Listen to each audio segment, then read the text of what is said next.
তো আজিৰ কাহিনীটো হৈছে কাহিনী মানে সকলোৱে গম পাই আছে কাহিনী কি হৈ আছে। শিৱসাগৰ হওক, যোৰহাট হওক, তাতো গম পাই আছে বানপানীয়ে কি কৰি আছে। ইনষ্টা হওক, ফেচবুক হওক, য'তে আপুনি চাই তাত গম পাই আছে। বহুতে সহায় কৰি আছে, চবে পাই আছে, বহুতখিনিয়ে সহায় কৰি আছে। তো মোকো বহুতে কমেণ্ট কৰি আছে, মেছেজ কৰি আছে, দাদা আপুনি অহা নাই অকণমান সহায় কৰিবৰ কাৰণে। তো মই যাব পৰা নাই, কিন্তু মানে মই ইয়াৰ পৰা যিমানখিনি পাৰোঁ সহায় কৰি আছোঁ। তাত মোৰ লগৰ প্ৰাণজিত আছে, সিহঁতক কণ্টেক্ট কৰিছোঁ। যদি আপোনালোকে বিচাৰে অকণমান সহায় কৰিবৰ কাৰণে, তো ইয়াত কিউ আৰ দি থোৱা আছে দুখনমান, আপোনালোকে তাত দিব পাৰে কিবা এটা হ'লেও। অকণমান বহুতৰ পৰিয়ালৰ সদস্য নাইকিয়া হৈছে, তো তাত মোৰ বহুত চিনাকি আছে, ফোন কৰিছোঁ।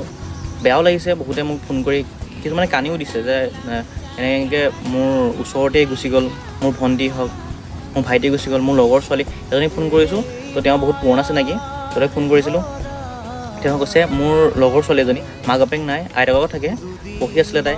বানপানী আহোঁতে মানে আইতা উটি গৈছিলে, আৰু আইতা উটি যোৱাৰ লগত তাই বচাব যাওঁতেই তাই গুচি গ'ল। তো যদি বিচাৰে অলপ সহায় কৰিবৰ কাৰণে, তো কিউ আৰ দি থোৱা আছে, সহায় কৰক।